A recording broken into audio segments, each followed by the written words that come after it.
को पावन अपनी हाथ उठे।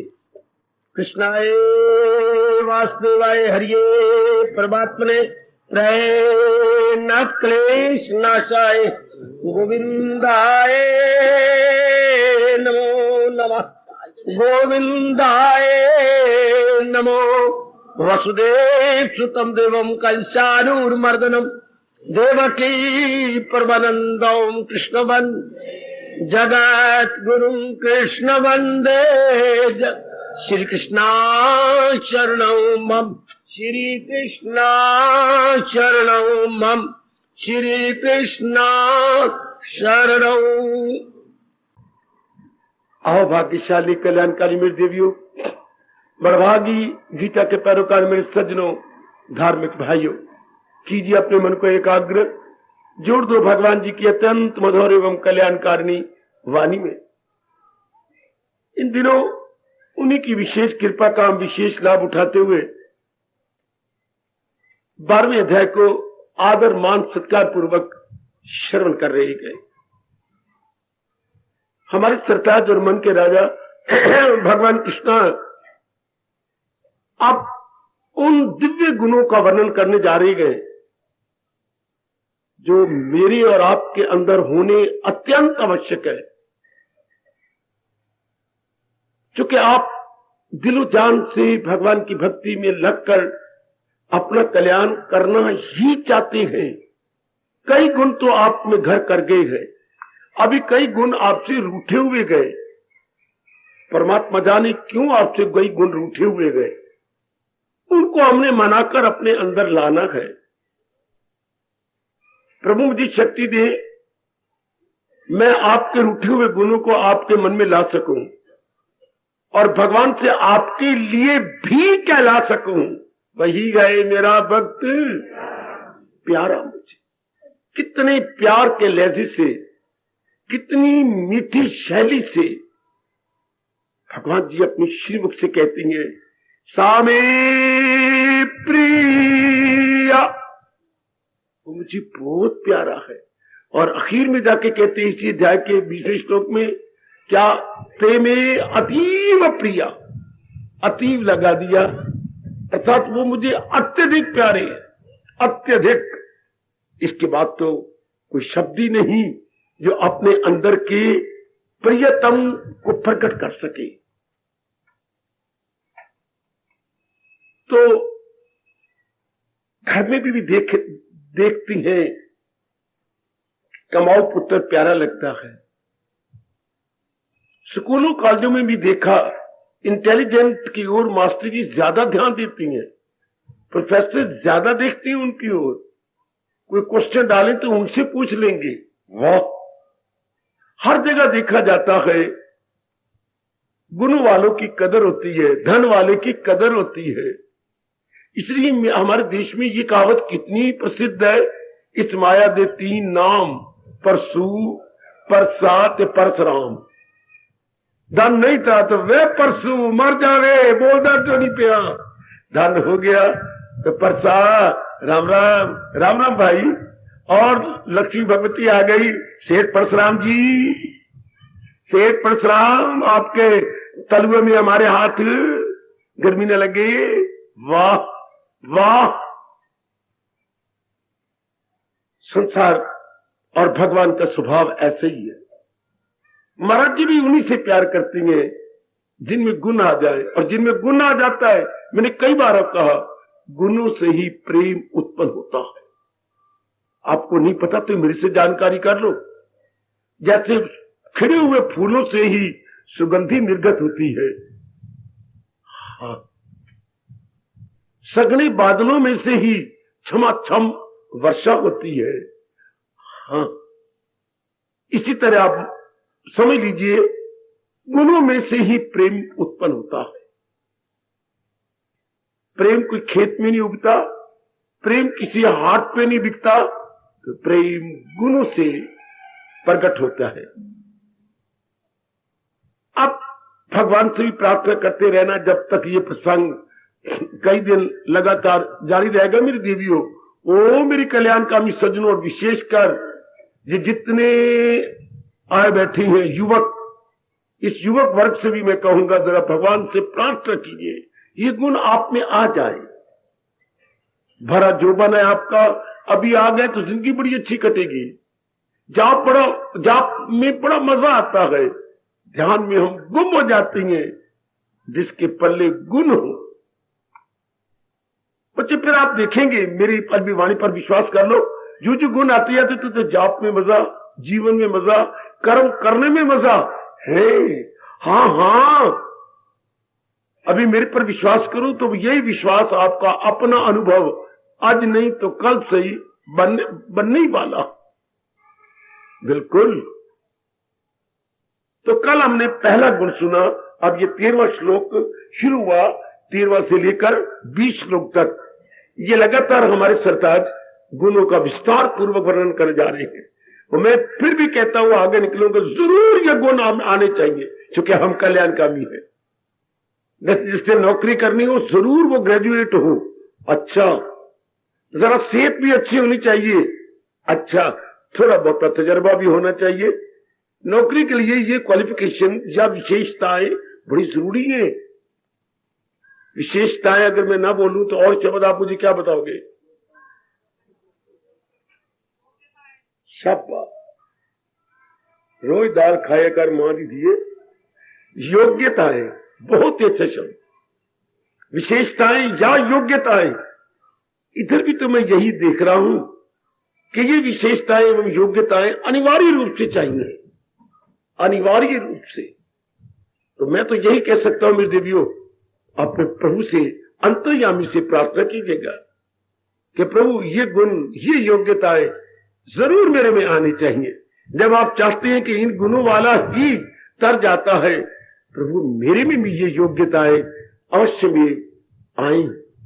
तो हमने कल विचार किया, पहला गुण अद्वेष्टा सर्वभूतानाम, उसके मन में किसी के प्रति द्वेष नहीं होता। आ लगा दिया, अर्थात उसके मन में प्रेम ही प्रेम होता है। अपने में देखते रहना। और प्रेम कब पैदा होता है? मेरे जैसे से पूछो, हर एक के प्रति प्रेम कब पैदा होता है? मेरी ओर देखना जरा, कितनी अच्छी बात हमें भगवान जी और मां पुष्प बता गए। प्रेम, हर एक के प्रति प्रेम मैंने कह दिया हो गया, नहीं। कब पैदा होता है? जब हमारे मन में स्वार्थ न हो। स्वार्थ ही राग और द्वेष पैदा कर देता। ये ऐसी गंदी वृत्ति है, स्वार्थ, मतलब परस्ती, मतलब परंता मल्लन आन बुए, बिना मतलबो मुंह दिखाए कोई। इस दुनिया में चारों ओर स्वार्थ लाग करे सब प्रीति। अब जब स्वार्थ ना हो तो फिर भगवान के नाते से प्रेम चलता है। फिर उस सीने में जहां स्वार्थ नहीं ना, द्वेष नहीं रहेगा। जिस घर में सफाई बहुत अच्छी होती है और एक बार सारे घर के अंदर डिटोल का या फिनाइल का पोछा लगा दीजिए, फिर उसमें मक्खी, मच्छर इत्यादि, उनकी गंदगी इतनी फैल जाती है कि नहीं आते। इन मक्खियों का, मच्छरों का ज्यादा आने का मतलब ही यही है कि परिवार वाले सुस्त हैं, नहीं ठीक में सफाई रखते। बिल्कुल इसी तरह अगर हम थोड़ा सा ध्यान देते जाए कि मैंने स्वार्थ नहीं रखना अपने अंदर, अगर हम स्वार्थ रखेंगे परमार्थ की ओर जा नहीं सकते। क्यों? मन को स्वार्थ खींचेगा, कहां? बात, क्योंकि स्वार्थ कईयों के द्वारा पूरा होता है। आपको पता है ना? तेको पता है? हाँ, मेरे को पता है। क्या तेको पता है? मेरे को ये पता है कि स्वार्थ मानो एक रस्सी की तरह मन को खींच के बाहर ले जाता है और फिर वो स्वार्थ कईयों से पूरा होता है। इसलिए आज 99% स्वार्थी है और पराधीन है, जबकि मेरा देश शुरू से कह रहा है पराधीन सपने सुख नहीं। जो जितना पराधीन होगा, वेदर ही और शी, उतने दुखी होंगे। रब करे हम 2 दिन जी ले, लेकिन स्वतंत्रता पूर्वक जिए, प्रतंत्रता पूर्वक नहीं। बड़ा गंदा जीवन है प्रतंत्रता का। उसके द्वारा है। ये अनेक द्वारा मैंने मन को समझाया था। अनेक द्वारा अगर अपना स्वार्थ पूरा करना है तो एक क्यों ना द्वारा मान लीजिए रब दा, जिसमें सब कुछ पूरे हो जाएंगे। ये तो अनेक के द्वारा कराना पड़ता है स्वार्थ। तो फिर आप तो क्या है, सबके सब अपना परमार्थ बनाना चाहते हैं। आप सब कल्याण का, अगर आप किसी के कहने पे नहीं आए, किसी को खुश करने के लिए नहीं आए, मुंह मुलाजे के कारण से नहीं आए, स्वयं अपने अच्छे संस्कारों के जाग जाने से तशरीफ लाए गए, फिर कोई स्वार्थ नहीं रहना चाहिए अंदर।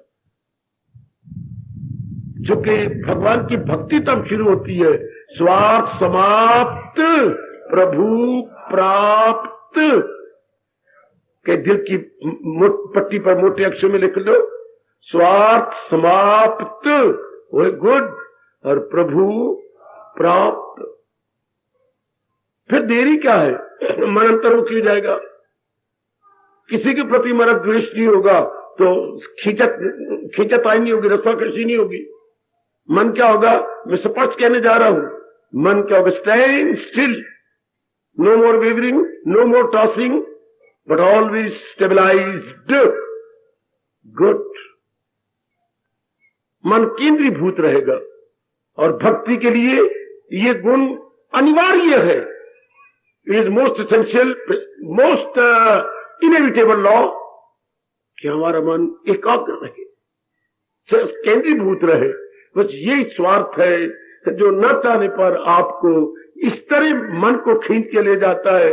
कभी कभी कभी आपने देखा, ये दर्द भरा नजारा आपने देखा, रोमांचकारी नजारा देखा, कौन सा, मरे हुए कुत्ते को टांग में रस्सी बांधकर जैसे हरिजन घसीट के जंगल में धरती में दबाने के लिए ले जाते हैं।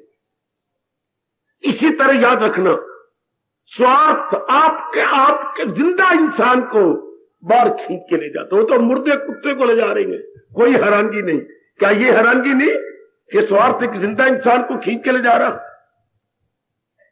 आपत्ति हो तो मुझसे पूछिए, कोई चाहे शर्मा हो या वर्मा, दो ही जाति हैं अपने देश में प्रसिद्ध, शर्मा और वर्मा, दोनों इकट्ठे बैठा करो। एक की दाल तो एक की चावल, खिचड़ी तो बनेगी ना। अच्छा, जिंदा इंसान को स्वार्थ खींच के ले जाता है, जबकि हरिजन मुर्दे कुत्ते को ले जाते हैं। आपत्ति की बात है तो पूछो ना, ये पर किन में घटती घटना जो रजोगुणी होती है, जिनमें रजोगुण बड़ा होता है, ऐसे इंसानों के अंदर हाय हाय क्या गंदा जीवन है। इधर उधर यहां तहां वहां, थोड़ा आजाद होने की कोशिश करो, पर तभी होंगे जब स्वार्थ जाएगा। और स्वार्थ कब जाएगा, जब ये गर्मा गर्म इच्छा पैदा, मैंने अपना कल्याण करना ही है और इसी जन्म में करना है। मैं बार बार कहूंगा, सारे काम आप पेंडिंग कर लो, चलो परसों कर लवेंगे, कल कर लवेंगे, चलो 2 महीने बाद हो जाएगा, लेकिन अपने कल्याण को कभी पेंडिंग न कहना, वरना slightest leniency given to the mind proves a हवक।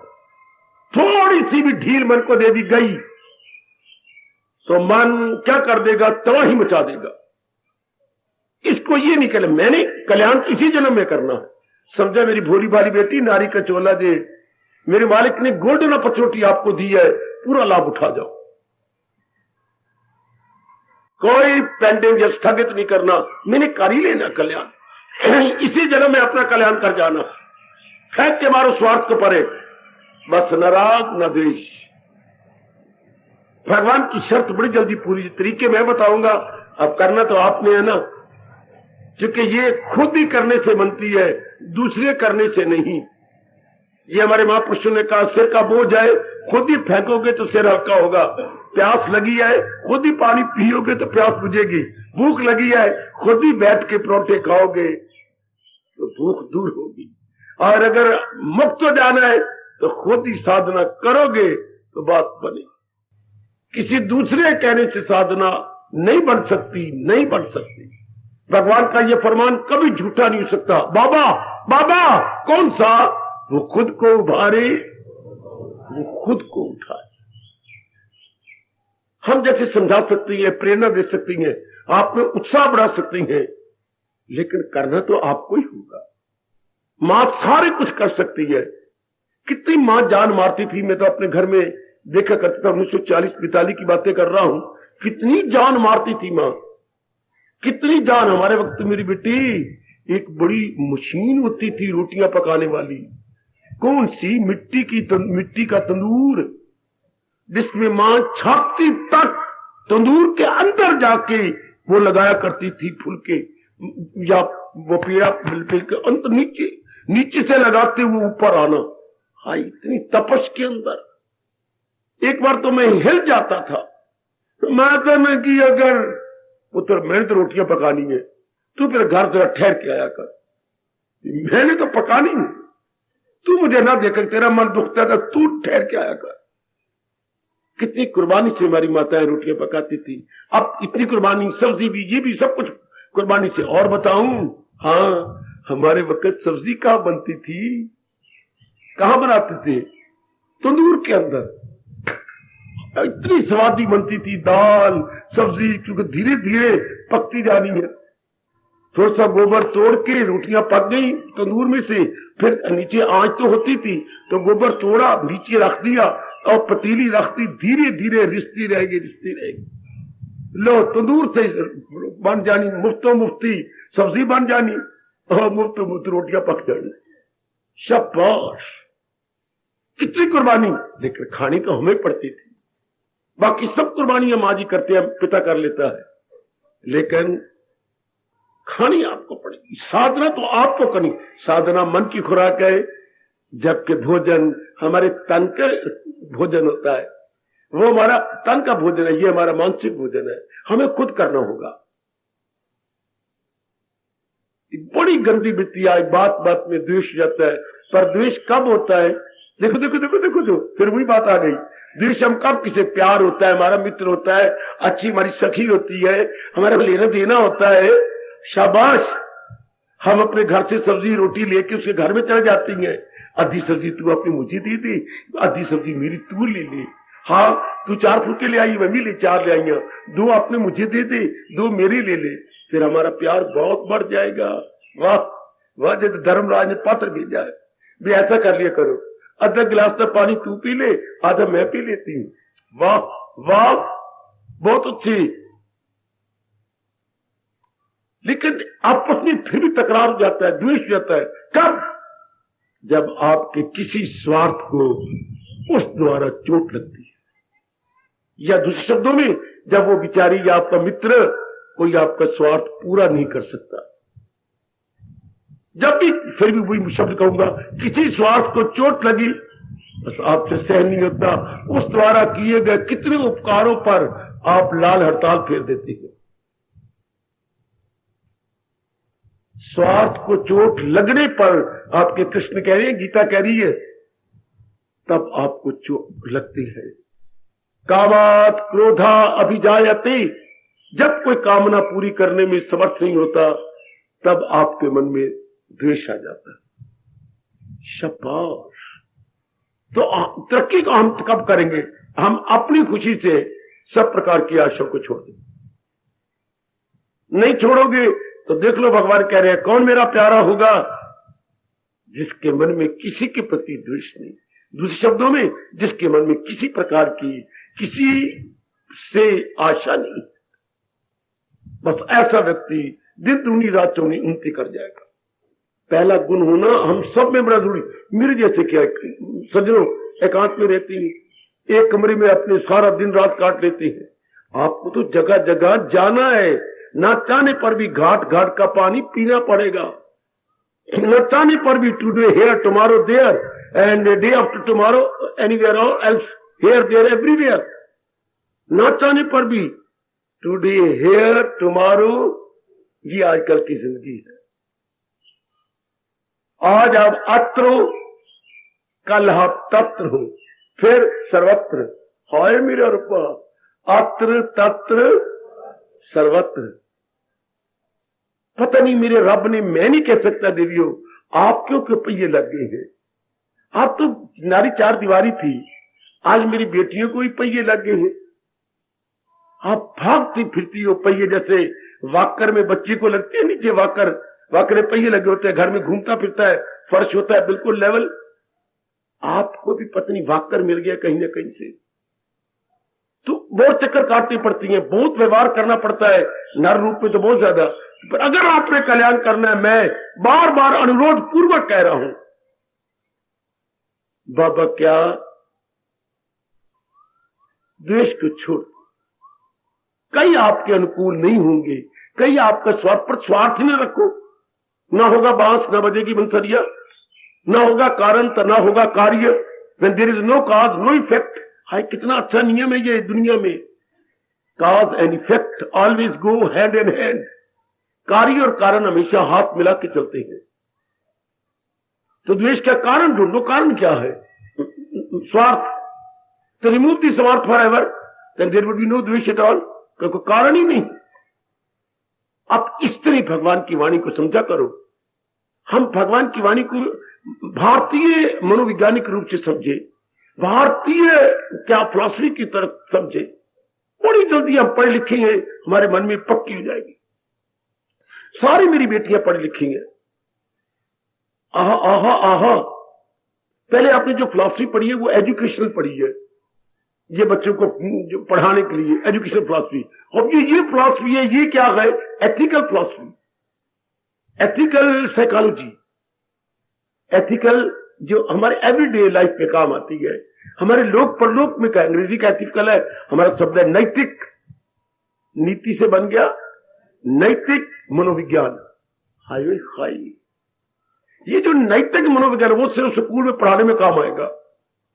जो एजुकेशनल साइकोलॉजी होती है केवल एजुकेशन में, और ये तो हमारी एवरीडे लाइफ में जो भगवान जी हमें समझा रही है, नॉट ओनली इन दिस लोक बट परलोक एज वेल।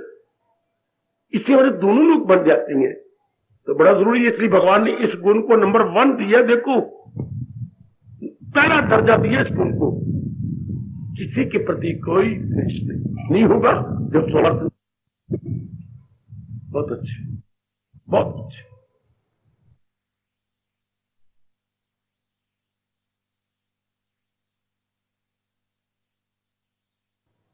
बहुत अच्छे। मेरे से पूछा जाता है, द्वेष की भावना नर में ज्यादा होती है या नारी में? आपने नहीं बोला। आप बच्चों जो बातें पूछने वाली होती मैं वही पूछता हूं, जो नहीं पूछने वाली होती मैं पूछता ही नहीं। द्वेष की भावना आपकी अपनी भी भावना। अगर आपने कुछ बोला तो फिर रोटी नहीं पकेगी तवे पर। बोलो तो सही, फिर चूल्हे पे रख छोड़ ठंडा तवा देख ले, फिर वेद यदि ना बोला कर चुप। घर वाली लिया सुनना तो बस रूठ के बैठ जाएगी दीवार की तरफ मुंह करके। फिर चूल्हे पे रख छोड़ ठंडा तवा पर गर्म होने को तो रोटी वोटी पकड़ी, यदि आपने बोला करो। मैं आपको सच्चाई बताता हूं, जो मेरे शास्त्र मुझे कहते हैं वो, मैं नारी तो नहीं, तजर्बा तो मुझे नहीं है, पर जो मेरे शास्त्र मुझे कह रहे मैं आपको जवाब देता हूं।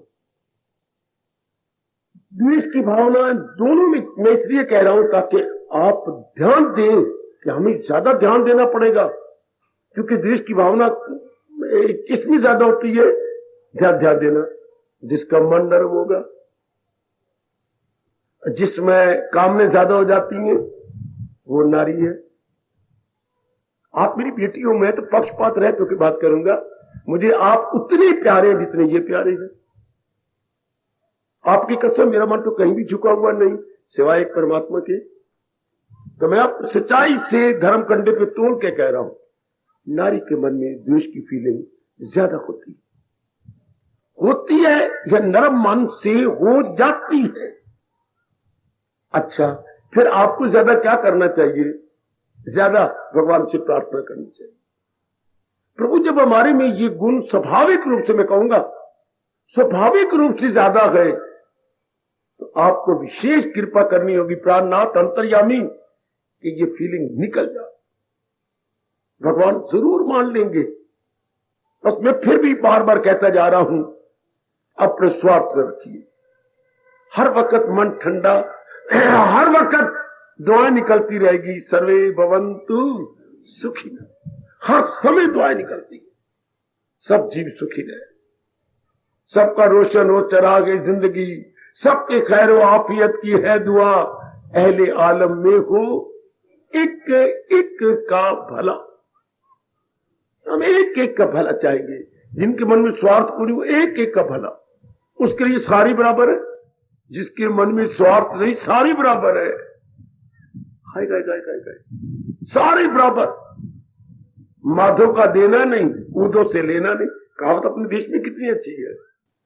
माधो को देना नहीं, ऊदो से लेना नहीं, तो ईसा जी अंतर्मुखी हो गया, बिल्कुल अंतर्मुखी, बिल्कुल। अब स्वार्थ के कारण से ही तो आप लिफाफा पर एड्रेस लिख के देना चाहते हैं ना, वहां बिल्कुल ठीक है। स्वार्थ के कारण से ही तो कहा जा रहा है कि फलाने को कह देना हाँ कि मेरे सुरखाब के पर लगे हुए हैं। हाँ, स्वार्थ के कारण से सारा कुछ होता है ना, होता है बड़ा सब कुछ। छोड़ो स्वार्थ इस जन्म में, लो मेरे से परमार्थ और निकाल दो इस द्वेष की फीलिंग को। ये द्वेष की भावना, एनिमिटी की भावना कई जन्मों से हमारे पीछे गए, पर ये आती नहीं, अनजाने रूप में बुलाई जाती है, आती नहीं है अनजाने रूप में। जैसे आपके घर में टेलीफोन लगे होंगे, घंटी बजी, आपने उठाया, भाई मैं तो 2 बार टेलीफोन कर चुका, तू भेजता क्यों नहीं, मैं बाहर खड़ा इंतजार क्या करना। ऐसा गलती करते हो टेलीफोन रखने वालों। जब भी आप टेलीफोन बोले, हाँ तो जो नंबर आपने नंबर बोलो, इज इट 770012, ये बोला करो। पहले ही आप बोले जैसे नंबर वो तो भाई साहब आप किसको बोल रही हैं, इंतजार कर रहे किसकी, आपने कौन सा नंबर मिलाया, तो पहले बोल देते रॉन्ग नंबर सर। तो आप तो जानने लगे थे पहले ही, मेरे देश में ये बड़ी कमी है, पहले जानेंगे। तुझे कितनी बार तक कहा है मिसिज, तो यार मैं तेरी मिसेज गला मार देते हैं, तो पहले पूछ लो ना, भाई आई नहीं अभी तक, तू मैं दुकान में बैठा हुआ हूं और नंबर ही गलत मिले तो। एक बार तो मैंने भी अचानक उठा लिया, मैं बहुत कम उठाता हूं टेलीफोन, रखा तो है ना मेज पर, मैं नहीं उठाता, बाकी वर्कर उठा तो लेते, जवाब मुझे देते रहते हैं, उठा ही लिया। तो वो इसी तरह बोल रहा था, हाँ तो सरकार ये तो रॉन्ग नंबर है आपका, रॉन्ग नंबर, ये कौन सा नंबर है। अब मैं और क्या बोलूं, जहां भाई सबने आना है वो नंबर है, जहां सबने आना है, क्या ये शमशान भूमि। अब हम हाँ वो कहते क्या ये शमशान भूमि। अब उस बेचारे को मैं और क्या कहूं, ये कौन सा नंबर है। जब रॉन्ग नंबर मैंने बता दिया, फिर कहते ये कौन सा नंबर है, भाई जहां आखिर में सबने आना, तो क्या ये शमशान भूमि है। वहां तो सबने, वो ये कभी अंदाजा नहीं लगा सकता कि ये भगवान की मंदिर होगा, जहां सबने आना है। कोई वाह, अब मैं क्या पता नहीं वो कितनों को बता चुका होगा कि यार मैंने एक जगह रॉन्ग नंबर किया, तो वो कहते कि जहां सबने आना ये उसी का नंबर है। वाह, ठोकर खा खा ठाकर लब्भा। सरकार, ओ सरकार जरा ध्यान देना, जैसे वो अनजाने रूप में रॉन्ग नंबर कर जाते हो, सचमुच हमारा भी अनजाने रूप में द्वेष हुआ पड़ा, not knowingly, not deliberately, not knowingly and not deliberately, अनजाने रूप में द्वेष आता, अपने आप नहीं आता। अगर आप थोड़ा सा विचार कर ले, फिर द्वेष नहीं, द्वेष बुलाया जाता है। जैसे रॉन्ग नंबर अनजाने रूप से हुआ है, उसने मिलाया कोई और था, नहीं लाइन ने मिलाया नंबर, या आजकल बड़े डिफेक्ट होते जा रही है, कई जो नए नए टेलीफोन बनते जा रही हैं इलेक्ट्रॉनिक सिस्टम में। अभी मेरा देश या मेरी जो अंबाला वाले में कहूं ठीक नहीं कर सके, कर रही है, लगे हुए बेचारे, कामयाबी भगवान देंगे। तो जैसे रॉन्ग नंबर आम आती है, इसी तरह हमारे लिए द्वेष रॉन्ग नंबर है। क्यों, हमने रखनी अपनी वृत्ति मालिक पर थी, रख ली रॉन्ग नंबर से जहां पर। तब भगवान कहते हैं अनेक अवगुण आ जाते हैं, अनेक, एक अवगुण अनेक। हमारी वृत्ति ये शुरू में होनी चाहिए थी, लगाए जो महसूस अशिया से मन हटकर सदा मेरा पे हूं, इसे होना ये चाहिए था। हमने जहान पे रख ली, तो जहान में क्या है, अवगुण ही अवगुण। जहान में तो अवगुण है मेरे सजनों, ओ मेरी कल्याणकामी देवियों, अब गुण अर्थात नकारात्मक वृत्तियां काम है, क्रोध है, मोह है, लोभ है, अहंकार है, निंदा है, मत्सर है, राग है, द्वेष है। These are all negative qualities. Negative quality सारी जहान के अंदर है। बिल्कुल अपने चिंतन को ठीक कीजिए, द्वेष आपको छोड़ के चला जाएगा। द्वेष नहीं रह सकता क्योंकि आप में स्वतः गुण बढ़ता जा रहा है और ये शुभ कामना बढ़ती है, मैंने अपना कल्याण करना, मैंने अपना जरूर कल्याण करके जाना है, तो मैं यकीन दिलाऊंगा द्वेष नहीं रहेगा। सतगुण बढ़ रहा है, हाँ, और इधर कल्याण की कामना बढ़ती जा रही है, तो सतगुण बढ़ता कब है? जब स्वार्थ घटता जा रहा। हर एक के पास तो लिमिटेड मीन्स है, तो जब तक उसके पास साधन बेचारा करेगा, पर आप तो बार बार स्वार्थ पे स्वार्थ, स्वार्थ पे स्वार्थ, उसके पास साधन ही छोड़ेंगे, न पूरा कर सकेगा, हो गया द्वेष। इसलिए जिसके मन में जितना ज्यादा राग है उतना ज्यादा द्वेष बढ़ जाएगा, कि इतने साधन नहीं होते। इकोनॉमिक्स का पहला चैप्टर, इकोनॉमिक्स शुरू यहीं से होती है बेटे, इकोनॉमिक्स की शुरुआत यही है। Wants, desire, satisfaction always goes in circle. क्यों इन सर्कल? वांट्स, आपके सेटिस्फैक्शन, डिजायर, ये क्या चक्कर कटेंगे हमेशा, पर आखिर में होगा क्या? वांट्स क्यों नहीं पूरी होती? हो कैसे? Sources are limited, always limited. इसलिए मन में रख लो, किसी के साथ द्वेष न बढ़ाना। आपके पास भी तो लिमिटेड सोर्सेज है, इसलिए हाथ जोड़ के कह दिया करो, मैं तो इसका पूरा करने में समर्थ नहीं हूं, असमर्थ हूं। आप समझ आओ, समझ, दुनिया वाले कहां समझते हैं? जानबूझ के नहीं कहना चाहता जी, फिर तो आप तो मेरे मन में है ही नहीं जी, मैं ऐसे ही बन गए, मारी चगले मारी जाएंगे और द्वेष कर लेंगे। मैं भी तो, हमने तो तरना है, हमें तो तलीन हो जाना, तो द्वेष जीव को खींचता है दुनिया की तरफ ना। इसलिए पहले ही स्वार्थ छोड़ो। हर एक व्यक्ति आपके स्वार्थ पूरा करने में समर्थ नहीं है, क्योंकि मैंने अभी अभी आपको भगवान की बात कही, हर एक जो है ससीम सोर्सेज है। हाँ, कहां तक पूरा करेगा वो बेचारा? इसलिए सियानापना इसी में है, हमारी विजडम इसी में है, हमारी बुद्धिमत्ता इसी में है। स्वार्थ को छोड़ दो। देखो फिर अब परमार्थ कितना बढ़ चलता, कितनी जल्दी परमार्थ ठाठे मारेगा आपके भीतर ही भीतर। जाके विचार करना, सोचना, क्या द्वेष की फीलिंग चली गई है? यानी मैं कम होना नहीं कहूंगा, चली गई कि नहीं, वरना आप अपने इस मार्ग में खुद ही बाधा बन जाएंगे। मेरी भगवती, खुद ही आप रुकावट बन जाएंगे इस धार्मिक मार्ग में। जिसका द्वेष नहीं गया वो अपने मार्ग में आप ही बाधा, अपनी तरक्की नहीं करेगी, कोई मन तो मार जाएगा। इस मार्ग में चाहिए एकाग्रता। एकाग्रता उसकी उससे होती, उसकी जिसके मन में कोई स्वार्थ नहीं किसी के प्रति, वो दिन दुगनी रात चुगनी उन्नति कर जाएगा।